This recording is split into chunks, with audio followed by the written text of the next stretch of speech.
Queridíssimo pároco desta paróquia, Padre Flávio, e na sua pessoa quero saudar seus vigários e o ajudante nessa paróquia, que é o Padre Wayne, que eu entendi que o Padre Miguel estava doente, então peço perdão. O Padre Miguel e o Padre MacGyver, o Padre Wayne, Padre Miguel e o Padre MacGyver, que é o capelão militar que sempre ajuda. Querido diácono, queridos irmãos e irmãs, estamos nesta sexta noite da nossa novena, a nossa mãezinha, a nossa padroeira do Brasil e patrona, padroeira desta paróquia, Nossa Senhora da Conceição Aparecida. O tema de hoje é com a Mãe Aparecida, que aprendamos a ser peregrinos da justiça e da paz. Justiça e paz, como dizia uma das nossas antigas campanhas da fraternidade, justiça e paz, como diz também na palavra de Deus, um dia se abraçarão. Como é difícil essas duas realidades acontecerem. A justiça é dar a cada um, a começar de Deus, o que é devido, que é o nosso respeito, a nossa adoração, a prática da nossa religião, da nossa fé católica, e dar a Deus todo o nosso amor, todo o nosso respeito, principalmente através de uma vida de oração, de uma vida espiritual. Mas também dar ao outro o que é de direito, porque o outro precisa também dessa justiça, e nem sempre é fácil a gente encontrar a medida e o fruto da justiça. Quando há uma justiça verdadeira, há sempre a paz com Deus, a paz entre nós, a paz com os nossos irmãos. Mas onde não há justiça, não pode haver paz. Pode até as pessoas serem obrigadas a ficarem silenciadas, mas não é uma paz verdadeira. A paz é muito mais do que a ausência de guerra. A paz é um dos frutos do Espírito Santo, ou seja, daquela pessoa que encontrou-se realmente com Deus. Como nós vimos na primeira leitura de hoje, o testemunho é de São Paulo aos Gálatas. Ele testemunha que ele antes era uma pessoa que fazia grande progresso, tinha grande zelo no judaísmo, através do partido dos fariseus. Ele era um homem da lei, era um homem muito duro, muito rígido consigo mesmo e com os outros. E quando ele escuta falar dessa seita, que são os cristãos, os seguidores de nosso Senhor Jesus Cristo, que na sua cabeça já estava morto, mas agora os seus discípulos queriam continuar com essa seita, com essa heresia, ele pede cartas ao sumo sacerdote, não só para a região ali de Jerusalém, mas até para a Síria, para Damasco, para ir lá, para perseguir, matar, prender, para, em outras palavras, acabar com a igreja nascente. Mas ele não sabia o que ele estava fazendo. Ele mesmo depois vai testemunhar que ele vivia na ignorância de Deus. E a gente pode perguntar, como é que a pessoa tão religiosa, tão praticante de uma religião, pode estar distante de Deus? Sim, nem sempre estar dentro da igreja significa que a gente está seguindo e está sendo guiado pelo Espírito Santo de Deus. É bonito quando as duas coisas acontecem, quando a gente vem para a igreja e quando a gente realmente encontra-se com Cristo e tem uma transformação. Mas muitas vezes a gente que pratica a nossa fé, principalmente nós que já nascemos na fé católica, nós que já estamos acostumados com a nossa religião, Já sabemos como acontece as celebrações, não é? Muitas vezes isso vai ficando uma rotina. Então muitas vezes nós podemos cair naquele pecado que o próprio Jesus, citando o profeta Isaías, falou para o seu povo: esse povo me honra com os lábios, mas o seu coração vive distante de Deus. Nem sempre, meus irmãos, percebam isso, nem sempre é verdade que quem está dentro da igreja está mais perto de Deus. Era para ser assim, mas na nossa família também é assim.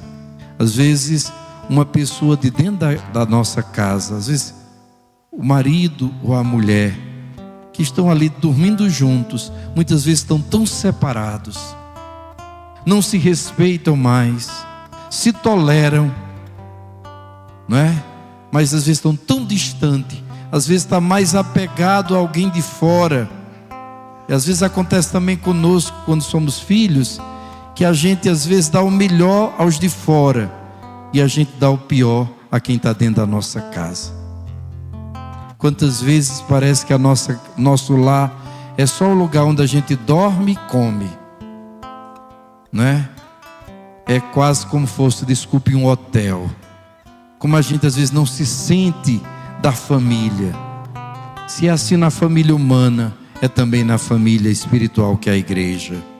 Por isso é preciso ter um encontro, desejar, estar com o coração aberto, não é? São Paulo não estava, mas porque ele estava agindo na ignorância, Deus quis mostrar que é Ele quem nos conduz, é Ele quem nos guia, que não somos nós que decidimos o que é certo e o que é errado, mas é Ele que sabe de todas as coisas, que pode tudo, que vê tudo, não é?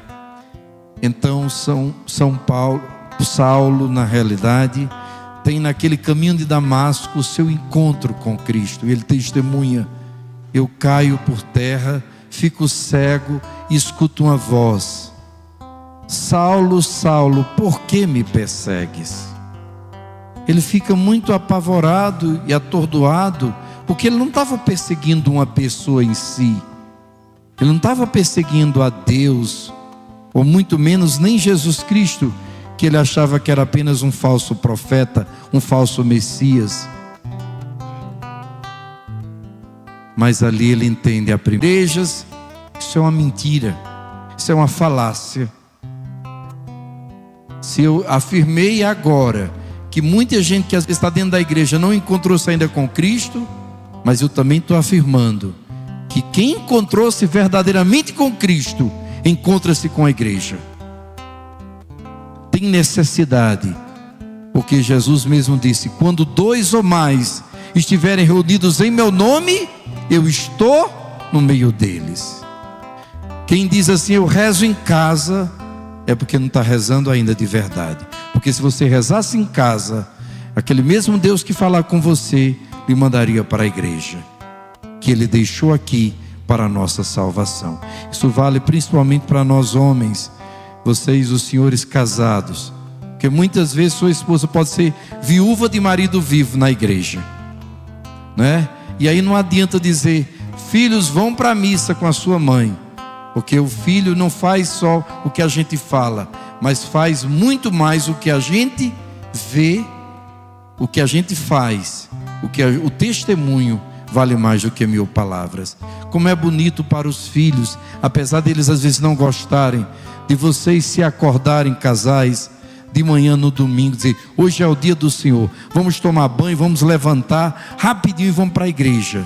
E não ficar lá atrás, já chegar atrasado na missa e ficar lá atrás esperando que o padre dê a bênção, para dizer assim: Deus te abençoe, Deus te acompanhe, que a pessoa já nem esperou os avisos, já está à vontade de voltar, e às vezes passa o domingo todo nos seus divertimentos, nas suas coisas, e só 1h30, 2 horas no máximo, para honrar a Deus no dia que é dele.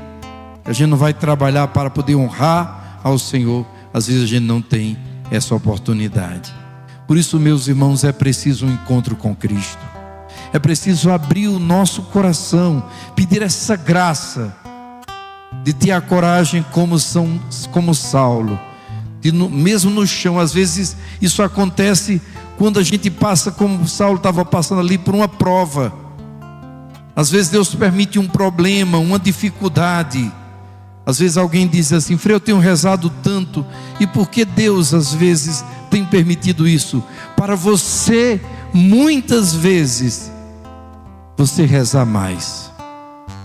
Você sabe que quando a gente está tudo bem, está vivendo uma vida muito boa, muito agradável, com muito sucesso, a gente às vezes se esquece de Deus. Sim ou não, meus irmãos? O sucesso, a vantagem, o bem-estar, muitas vezes nos leva a arrefecer a nossa fé. Deus não quer, mas Ele permite muitas vezes que a gente passe por dificuldades, para a gente entender que aqui não é a nossa casa definitiva, que aqui é um tempo, mas que aqui tudo passa, que a gente precisa buscá-lo em primeiro lugar, que a gente precisa dele, que sem Deus nós não somos nada, nós não podemos nada, nós precisamos realmente da sua graça, da sua divina e excelsa misericórdia. Então, meus irmãos, é preciso dizer isso. Eu queria que, se você quiser, faça isso comigo. É só uma simples frase, mas se ela dita de coração, Deus leva muito a sério. Então, se você quiser, coloque a mão sobre o seu coração e repita isso, como Saulo repetiu naquela manhã, naquele meio-dia, naquele sol escaldante, cego. Ele se rendeu a Deus e disse: Senhor, que queres que eu faça? E o Senhor, é uma oração que o Senhor sempre responde. Quando você chegar rezando, dizendo assim: Deus, por que está acontecendo comigo? Me responda, me dê uma resposta. Você talvez não vá receber resposta nenhuma, só o silêncio, porque Deus não está vendo humildade. Deus não vai ser aquele que vai querer lhe explicar todas as coisas. Primeiro porque eu e você muitas vezes não está preparado para ouvir ainda Deus, o porquê daquilo. Só lá na frente que a gente vai entender o porquê. Mas se você perguntar para quê, ou seja, se você abrir o coração e dizer: para que o Senhor quer isso? Fale comigo, eis-me aqui, que queres que eu faça? Deus nunca vai deixar de responder. E Deus mandou Saulo ir até Damasco. Lá Deus inspira Ananias. A gente sabe toda a história. Ananias, no primeiro momento, com muita resistência, porque sabia quem era Saulo e sabia que ele vinha para devastar a igreja. Mas o Senhor diz que ele confie, que ele é um homem preparado, escolhido por Deus, que ele vai sofrer muito, mas ele vai ser um grande profeta. Ele vai ser aquele que vai levar o evangelho até os confins da terra, como Deus tinha mandado os seus apóstolos. Ananias não tem mais medo, vai e batiza Paulo. Paulo fica curado, foge de Damasco, passa 3 anos na Arábia. Ele vai falar. Onde é a Arábia? É hoje o que é a Arábia Saudita, que a maior parte é deserto. Ou seja, Saulo convertido, encontrando com Jesus, ele não foi logo pregar, ele foi se dedicar à oração, ao encontro com Deus, a ouvir a Deus, a ter intimidade com Deus. Antes ele tinha intimidade apenas com as leis, com a palavra de Deus, mas era aquela pessoa que lia muito mais para ensinar, para corrigir os outros. Ele lia para os outros e não para ele mesmo. E ele então começa a ser um discípulo de Jesus pela oração. É o que nós vimos no evangelho de hoje. Jesus que chega num povoado, é Betânia, e ali ele é acolhido por 2 irmãs e por seu irmão Lázaro. Quem são essas irmãs e Lázaro? São os amigos de Jesus. Jesus que procura famílias que sejam amigas, que queiram acolhê-lo. Quem quer que sua casa seja uma casa amiga de Jesus? Quem quer que sua casa seja uma igreja doméstica? Diga: eu quero. Pois o Senhor que lhe fala aqui, lhe prepara aqui no discipulado, para que você transforme a sua casa numa igreja doméstica, num lar, num lugar de amizade, num lugar de paz. Como seria bom se a gente pudesse trazer toda a nossa família, ou mesmo que não viessem todos, mas que a gente viesse e abastecesse aqui de Deus, de oração, de fervor, de zelo pelas coisas de Deus, e a gente transbordasse nas nossas casas, e a gente levasse as pessoas da nossa família a compreender que nós sem Deus não somos nada, não somos nada. Nós precisamos dessa vida de intimidade com Deus, de oração. Por isso Jesus acolhido, Marta, ela representa aquele nosso lado ativo, não é? Marta representa aquela atividade. Muitos de nós gostamos de trabalhar.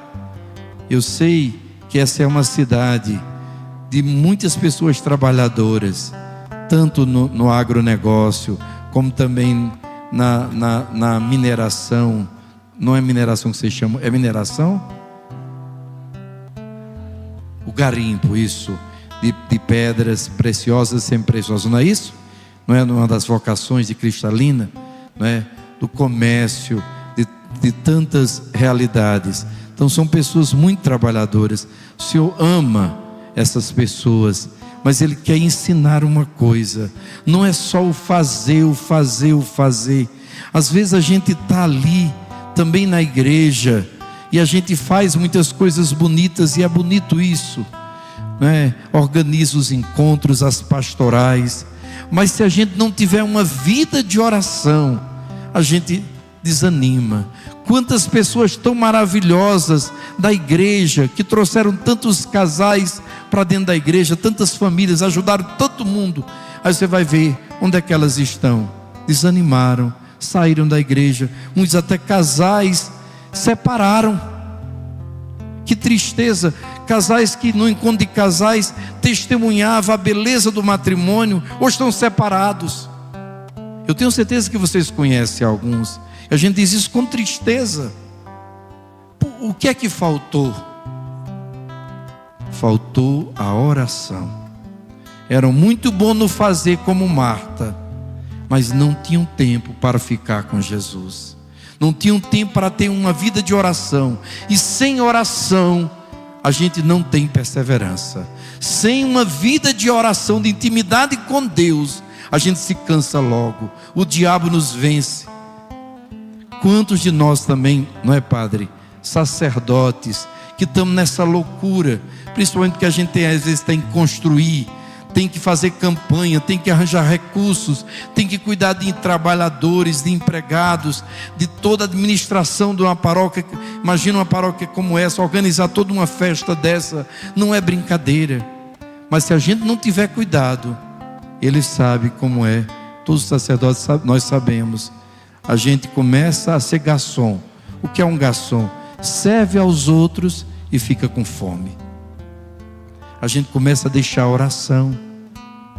Quando você vê um de nós sacerdotes muito nervoso, muito ansioso, só querendo fazer coisas, correndo para lá e para cá, pode ter certeza, reze por ele, porque ele está sendo muito tentado. O inimigo nos esvazia, nos cansa. Ele não tem medo quando a gente está dentro da igreja só trabalhando, só fazendo coisas. Ele tem medo quando a gente trabalha, mas a gente tem tempo para rezar. Ele tem medo dos casais que não só ajudam os outros, levando, trazendo para a igreja, mas eles também continuam rezando.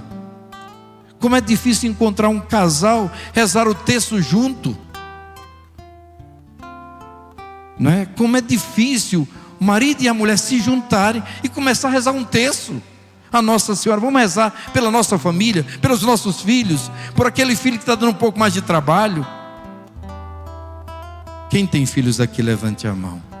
Você sabe que você é a pessoa que tem mais autoridade diante de Deus depois de Deus, a pessoa que mais ama seus filhos, que mais tem poder espiritual sobre eles, são vocês. Vocês sabiam disso?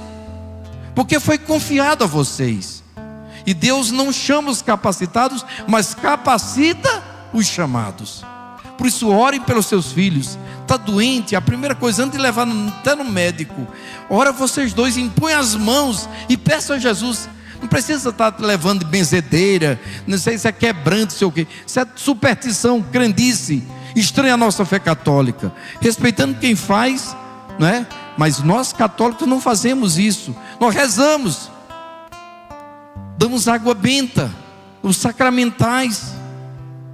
Beba um pouquinho de água benta. Joga água benta sobre o seu filho, sobre a sua casa, que às vezes está tanta confusão. Use esse poder que Deus lhe deu. Você é o sacerdote, você pelo batismo é sacerdote, profeta e rei. Você é o sacerdote na sua casa, você é sacerdotisa na sua casa, mulher. Vocês têm uma força e uma autoridade muito grande, e o inimigo muitas vezes não quer isso. Mas como é que a gente descobre? Pela vida de oração, rezando juntos. Eu não gosto de rezar com ela, que ela reza apressado. Eu não gosto de rezar com ele, que ele só quer rezar na hora ali. Aí depois acha que está com muito sono e começa a abrir aquele abrir de boca. Tem o diabo do abrir de boca, já viu falar? Você começa a rezar, você está assistindo um filme, você nem pisca os olhos, mas começa a rezar. Que sono, não é? E a tentação. E como é que é vencido isso? Eu sei que o Frei está falando coisas tão simples, vocês podem até achar que é bobeira, mas isso é que sustenta a família. Quem quer ser uma família abençoada por Deus, faça isso, meu irmão. Começa a rezar o texto juntos. Começa a tirar um dia para unir toda a família. Começa a rezar antes da refeição. Mulheres, voltem a preparar as mesas, principalmente no domingo, naquela possibilidade, todo mundo comer juntos, rezar antes, dar as mãos, agradecer a Deus o alimento, coisas tão simples que você vai ensinando aos seus filhos. Quando os filhos entram na catequese, ou tem algum colégio mais católico assim que ensina, são eles que cobram. Não vão rezar hoje não? Sim ou não? As próprias crianças começam a cobrar. Coisas simples que funcionam, que traz a justiça, que traz a paz. Então, nosso Senhor que nos ensina hoje, São Paulo que nos ensina hoje, é a força da oração. Marta, enquanto ela estava ali só no ativismo, Jesus até que suporta. Mas quando ela começa, e esse é um dos problemas grandes de quem gosta muito de trabalhar, quem trabalha demais. Porque se todo mundo não for igual a você, não andar no mesmo passo que você não suporta. Aí na sua empresa é uma briga só. Onde você está, todo mundo tem que estar. E você diz, deixa eu fazer tudo sozinho. Porque também às vezes você não confia mais em ninguém. Se a pessoa não for igual a você, tudo tem que ser do seu jeito, da sua maneira. Ninguém consegue lhe acompanhar. E qual é o resultado de tudo isso? Você começa a falar mal do outro. Senhor, não te importa que minha irmã deixa aqui eu me matando? Quem é que pediu para você se matar? Você faça as coisas. Com certeza Maria já tinha feito as coisas dela. E Jesus diz, você anda ocupada, preocupada, estressada, em outras palavras, com muitas coisas. Maria escolheu a melhor parte. Uma só coisa é necessária e nunca será tirada dela. Quem aqui quer que uma graça que nunca seja tirada de você? Sabe qual é essa graça? É a vida de oração. Quando você reza, você vê as coisas acontecer na sua vida. Eu queria perguntar uma coisa. Alguém aqui fez o rosário com o Frei Gilson, por exemplo? 4 horas da manhã, levante alta a mão. Eu quero perguntar uma coisa para vocês que fizeram. Atrapalhou algum dia você fazer as suas coisas? Sinceramente, o dia não rendeu que só. Vocês viram tantas graças, além das graças espirituais, as graças de resolver as coisas. Era fácil? Não era. Porque às vezes você tinha que dormir um pouquinho menos, mas Deus compensa. Vale a pena ou não vale a pena rezar? Se você não consegue o rosário, 2 terços, não consegue 2 terços, 1 terço. Olha, Nossa Senhora de Fátima, ela apareceu 6 vezes aos pastorinhos. Em todas as vezes, a única oração que Nossa Senhora pediu: reze o terço todos os dias, para acabar com a guerra. Era a Segunda Guerra Mundial. Vocês sabem que nós já estamos, Deus nos livre disso. Mas humanamente a gente está vendo cada dia que está mais próximo da Terceira Guerra Mundial. E vocês sabem que essa Terceira Guerra Mundial vai ser uma grande destruição e vai alcançar o mundo todo. Sim ou não, minha gente? Não é para fazer medo, mas Nossa Senhora está nos dizendo: rezem. E eu fiquei muito impressionado, digo a vocês, né, com a quantidade de pessoas que acordavam. Não estou dizendo que o Frei Gilson é santo, que é só daquela maneira, não. Isso aí é loucura. A igreja dá-nos a liberdade, quem quiser segue, né? Mas não significa que é o único caminho. Cada um tem o seu caminho. Mas eu fiquei impressionado. 700 mil pessoas acordando 4 horas da manhã para rezar uma oração que é muito pobre, uma oração que é simples, como as coisas de Deus. Por que a oração do rosário é tão agradável a Deus? Porque você está ali dependendo de Deus. Senhor, eu te louvo, te agradeço, eu peço isso. Não é a sua oração, é a oração que você recebeu. A oração do Pai Nosso e as Ave Marias.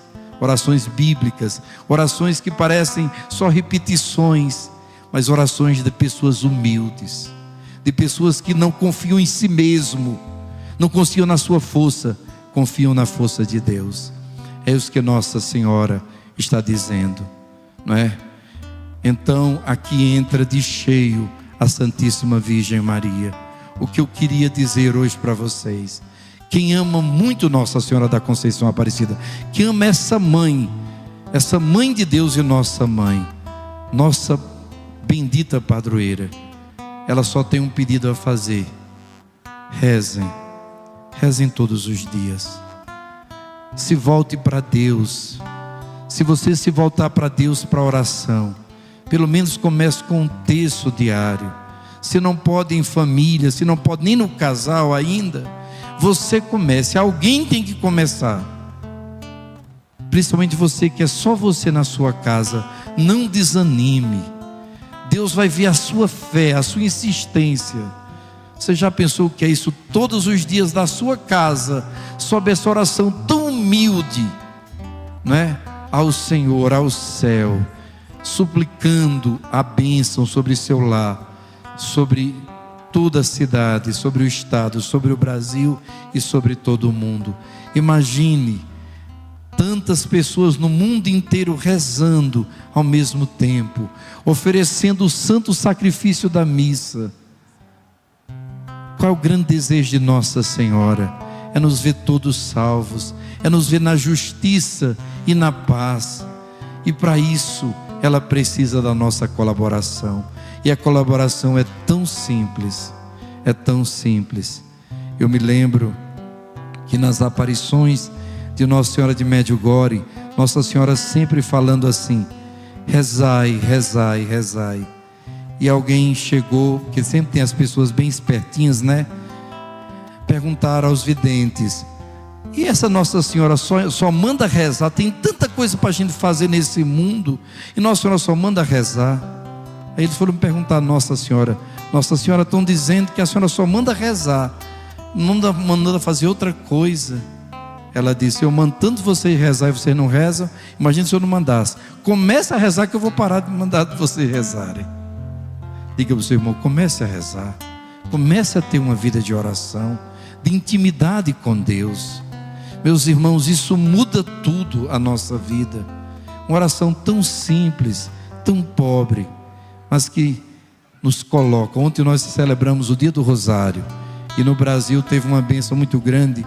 A deputada federal Simone Marqueto conseguiu aprovar como lei o Dia Nacional do Rosário. Ontem, não sei se vocês todos souberam, lá no Cristo Redentor no Corcovado, o cardeal Tempesta, né, Dorani Tempesta, introduziu solenemente a imagem e fez uma grande homenagem por esse Dia Nacional do Rosário. é uma lei agora. Não precisava ser lei, porque há tanto tempo Nossa Senhora vem pedindo, a igreja vem nos ensinando o caminho da oração. Mas é mais um sinal de que Deus está dizendo: vocês querem justiça, vocês querem a paz, vocês querem a prosperidade, se voltem para Deus. E eu quero terminar com um exemplo tão forte dos Estados Unidos, né? Quando aconteceu aquele atentado de 11 de setembro de 2001, não foi? 2001, não foi? Foi 2001 ou 2011? 2001? 2011, não foi? Não. 2001, isso mesmo. 11 de setembro de 2001.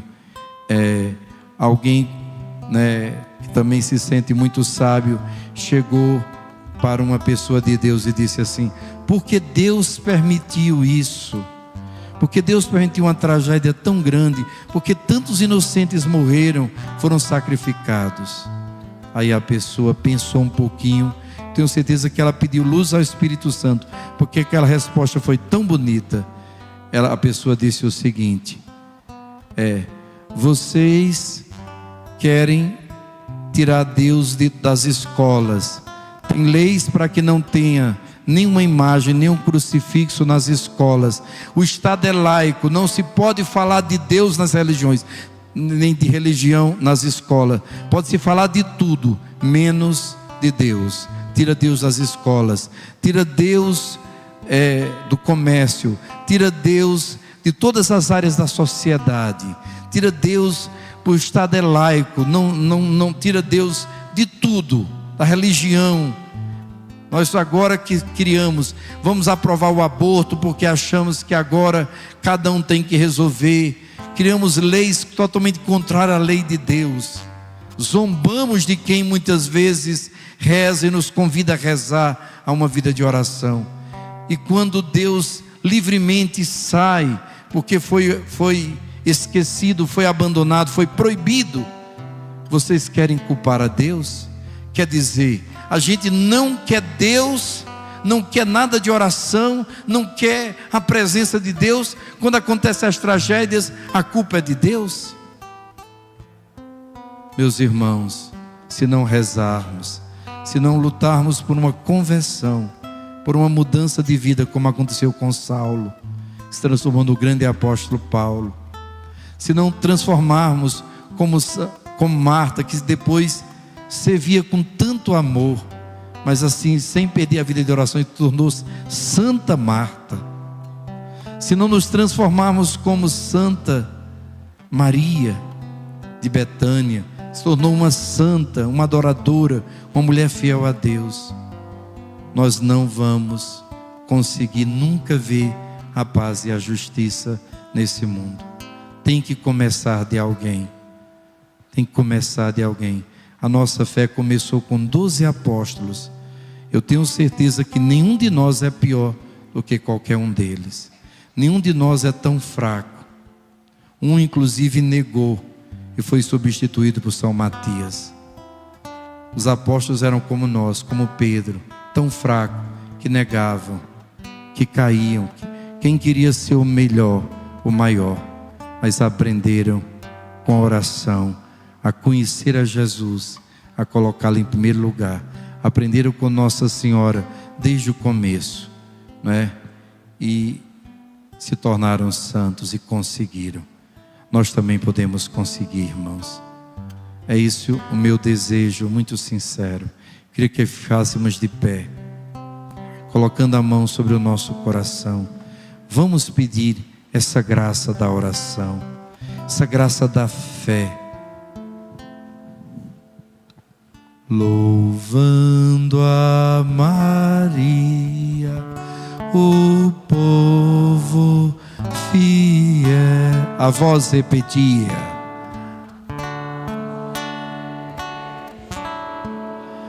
de São Gabriel. Erga as mãos e a voz: Ave.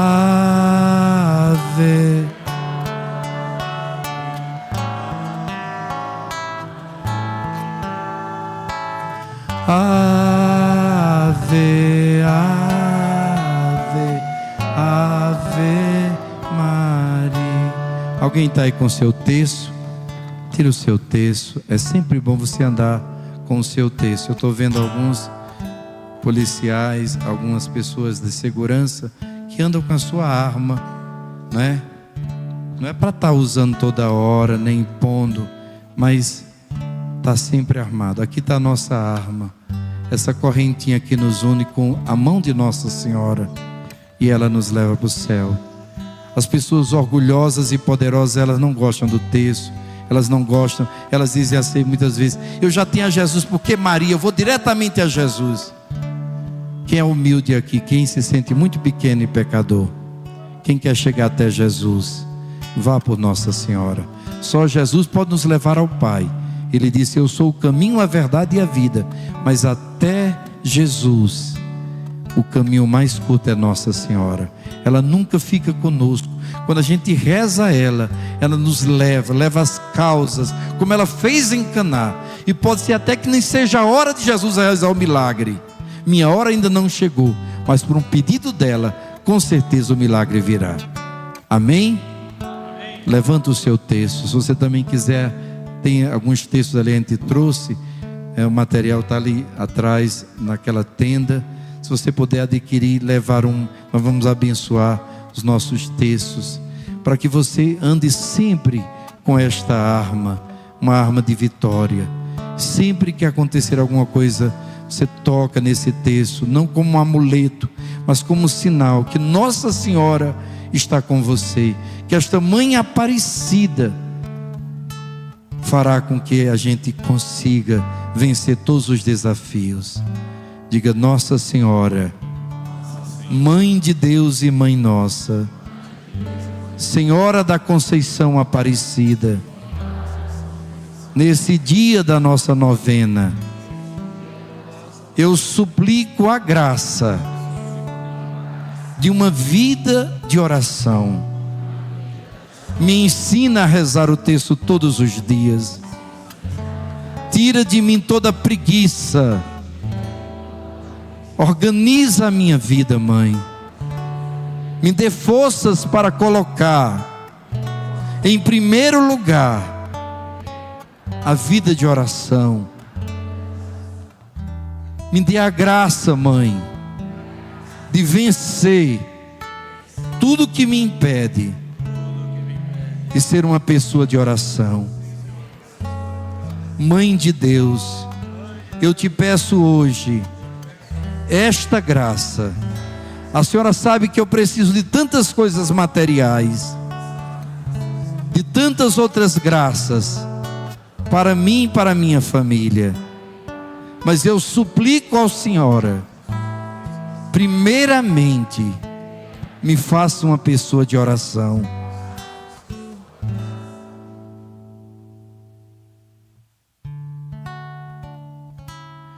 Ave Maria, Ave.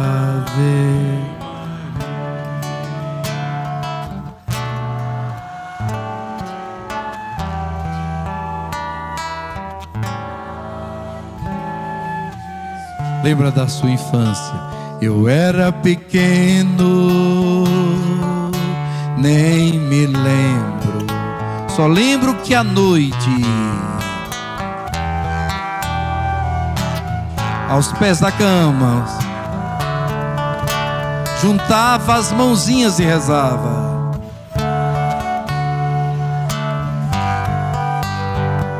Mas rezava como alguém que ama.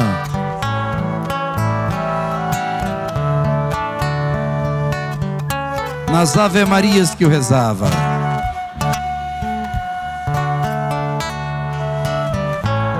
eu sempre engolia umas palavras.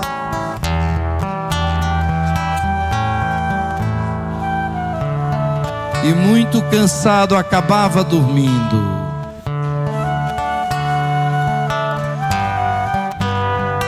Mas dormia como alguém que ama. Erga as mãos e a voz, Ave Maria. Mãe indígena, o tempo passa, não volta mais. Tenho saudade daquele tempo que eu te chamava. Ave Maria.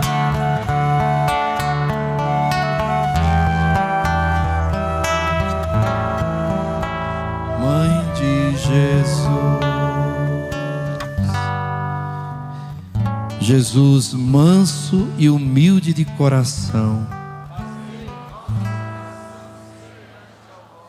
Imaculado Coração de Maria, sede a nossa salvação. Em nome do Pai, do Filho e do Espírito Santo. Amém. Deus abençoe a todos.